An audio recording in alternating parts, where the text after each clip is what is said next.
It's great to see you all today. It's an honor to be here. It's a true honor. Y'all are awesome. It was great to meet some of you last night and see familiar faces from the past few years. And I heard about Mike, my husband. I heard he got turned out there. I heard he was crazy. I got to get the video. I couldn't go because I had class, but I hope you guys don't report him. Well, my name is Ogonna. Was lucky to go to Stanford. I was born and raised in a town called Normal, Illinois. Does anyone know about Normal? Oh, wow, good. 2 hours south of Chicago.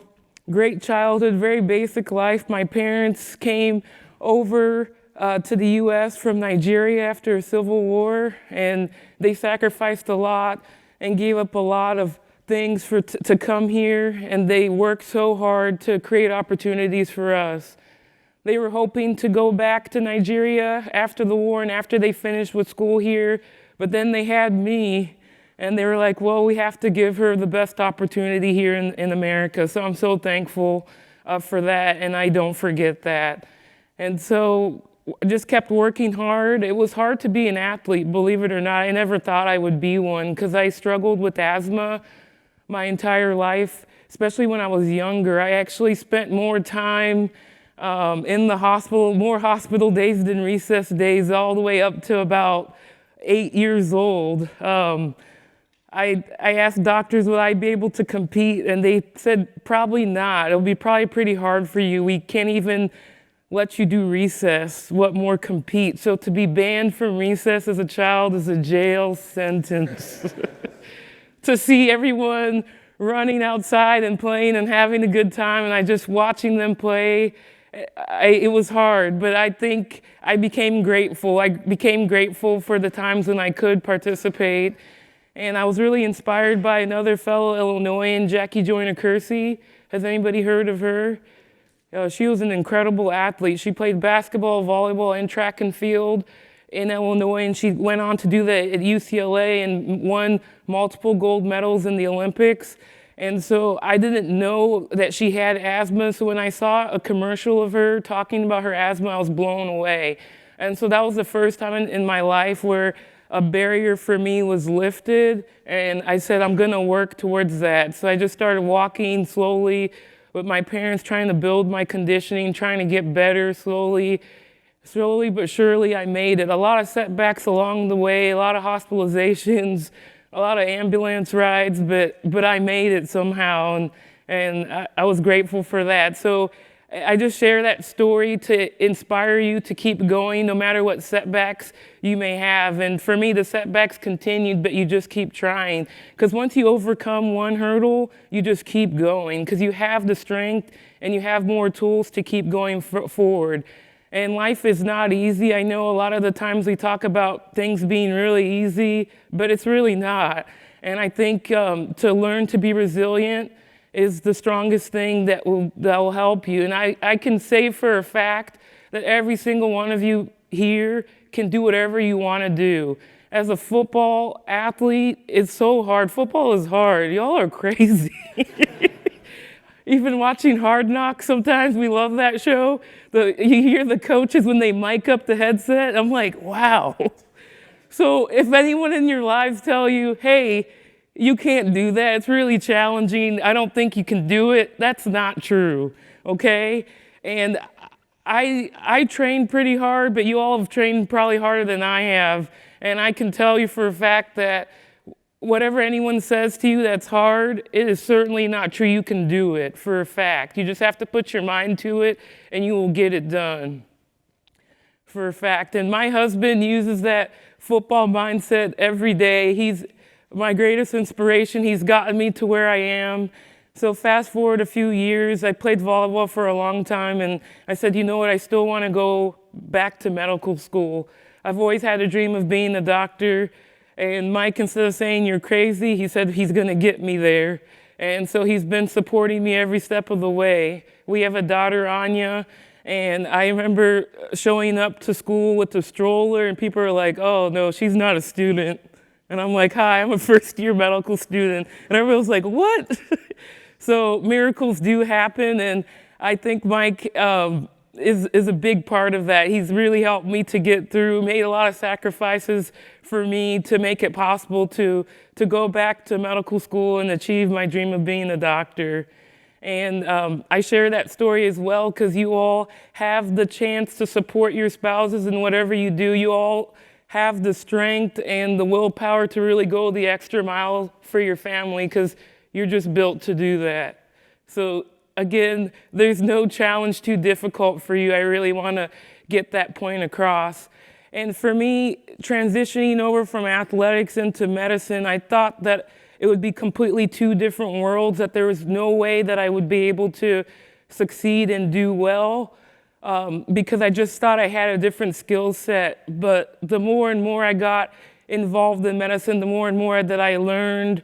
And when I started doing the clinical rotations, I started to see so many similarities from athletics that it was too eerie at times.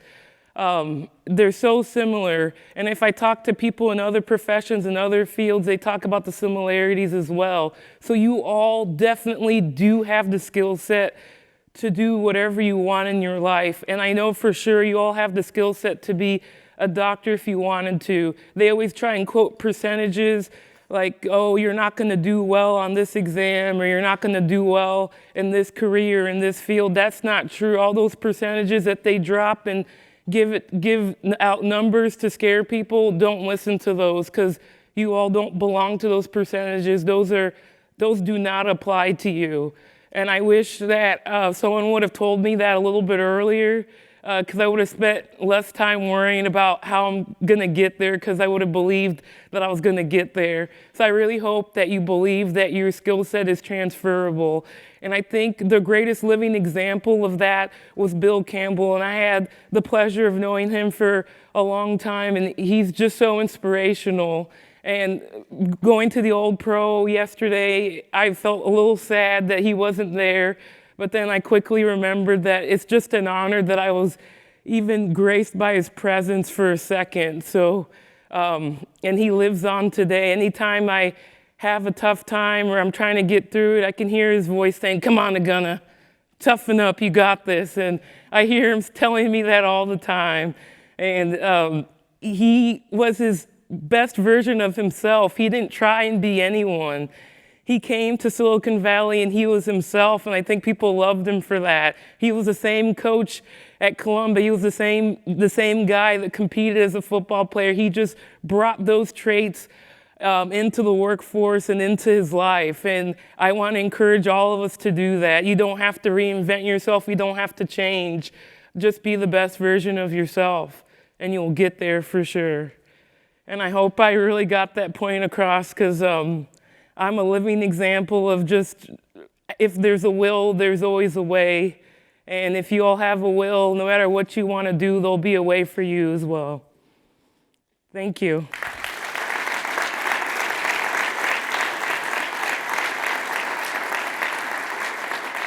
And I wanted to open the floor up to questions about medicine or anything, or about getting back up after a setback, however I can help, just let me know. Don't be shy. Ask me anything. Hi.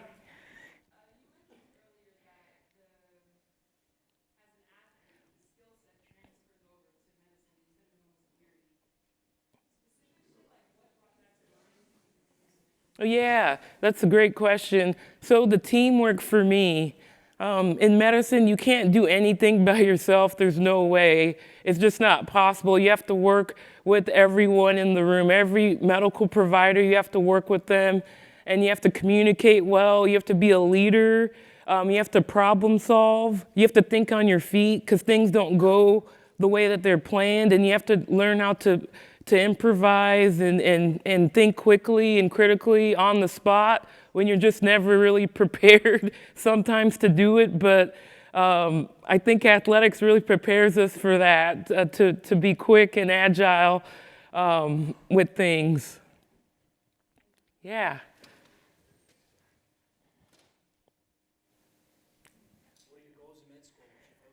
Yeah, so I kind of took it one day at a time. I love Dr. Mishra's talk because I did not do that, but he's inspired me to change my ways, just not sleeping a lot, trying to study and learn as much as I can.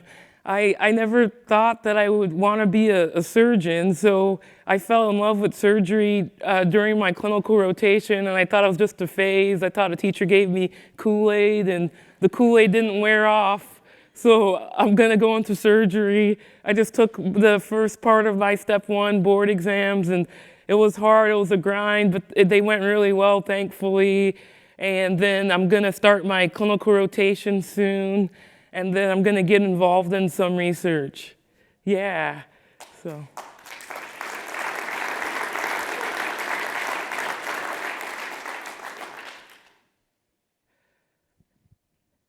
Talk a little bit about your experience and how you went from, like you talked about, not even being able to participate in recess to becoming this super high level athlete, and who the people were that you know helped you start that process of saying yes, I can be an athlete and participate in all the things you wanted to do.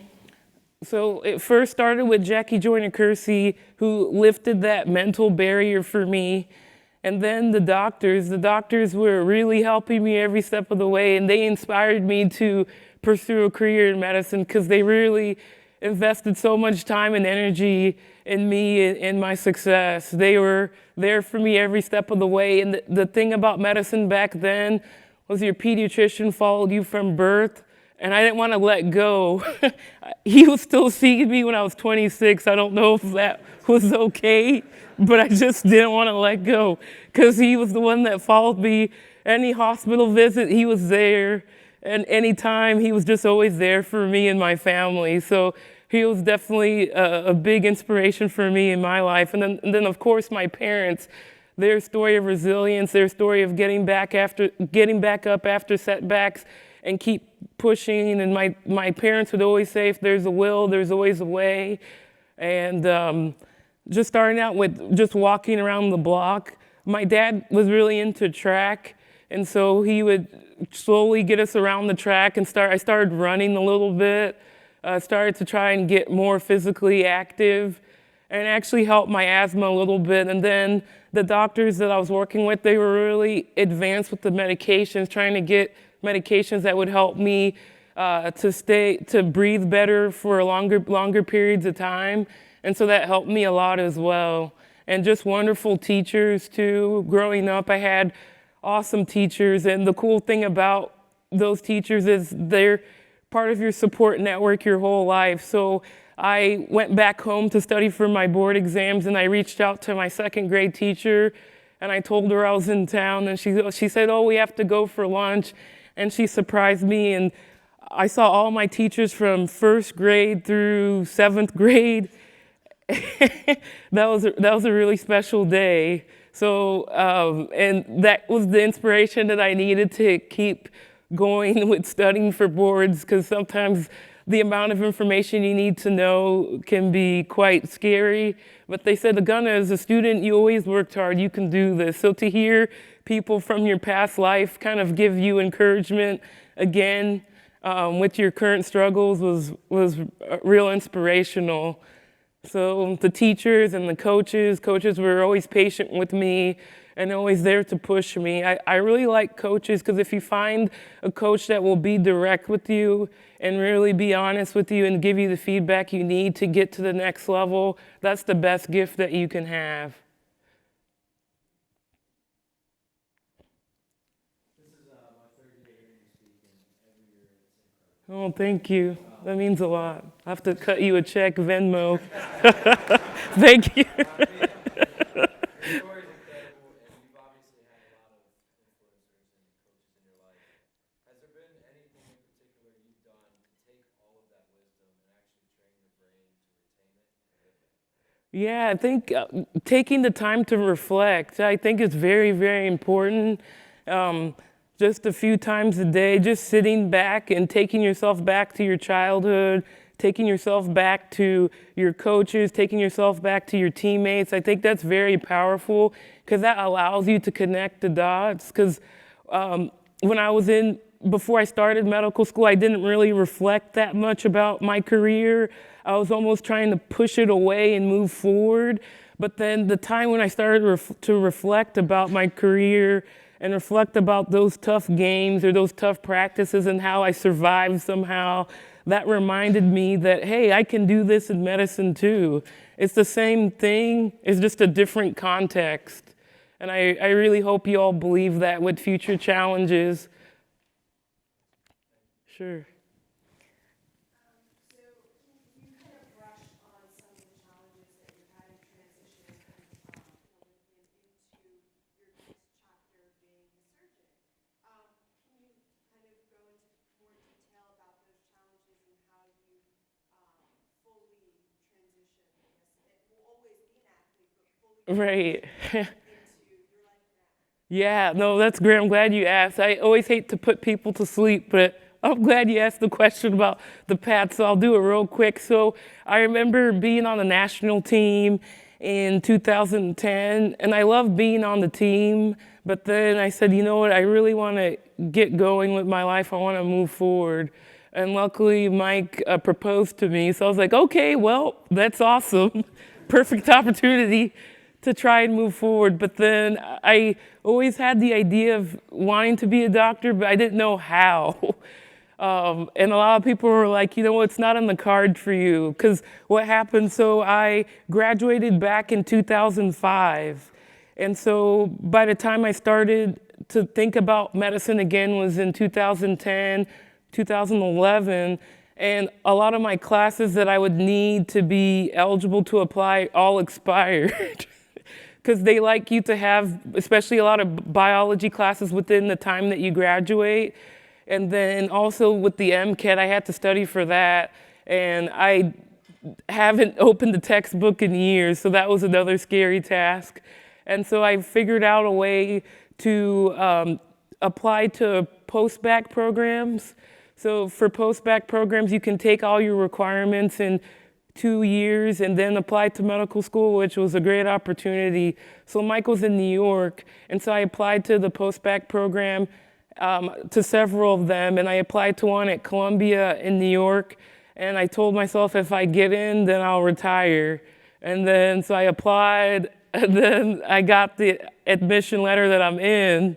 It was kind of scary because it was like, okay, it means I have to retire, which was really scary. So that was my push off the cliff to really give up volleyball and go for it. So I did the classes there. I met great friends and great teachers and tried to do as many classes as I could. And then Mike got an opportunity to move back to the Bay Area. So I finished up some of my classes and then tried to transfer out here, and it was hard to transfer in the middle of programs, so I thought my career was over again.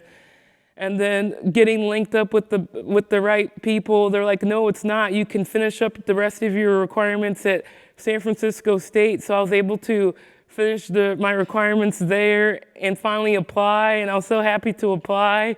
And then we found out that we were pregnant with Anya, and I was so excited, my daughter. But a lot of people were like, oh, so what's your plan B?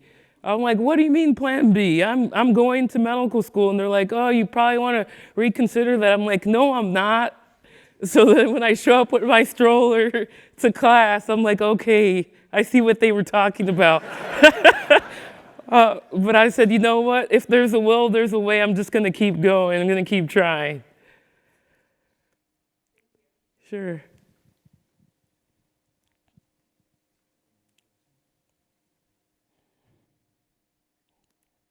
Well, y'all, thanks for your time. Thank you.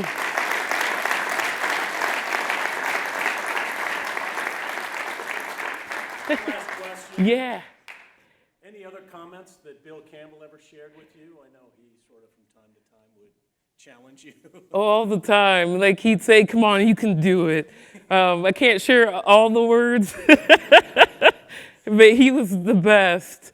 Again, a living example of being the best, most authentic version of yourself. But it was actually a neat Columbia connection that I didn't realize. When I moved out here, I met Bill back out here from Columbia, and I told him about my favorite teacher out there. Dr. Valentini, and that happened to be one of Bill's dear friends. So this world is so small. So it was fun to be on email exchanges with Bill and my teacher. I'm like, wow, I didn't know my teacher talked like that. No, but again, he was direct, and if you needed help, he was always there, and he'd give you the best advice, and he just tell you to be tough. You can hear his voice, you can see the intensity in his eyes, and you just got fired up, and you were inspired to be the best version that you can be. That's great. Well, thank you. No, thank you. Thanks for having me.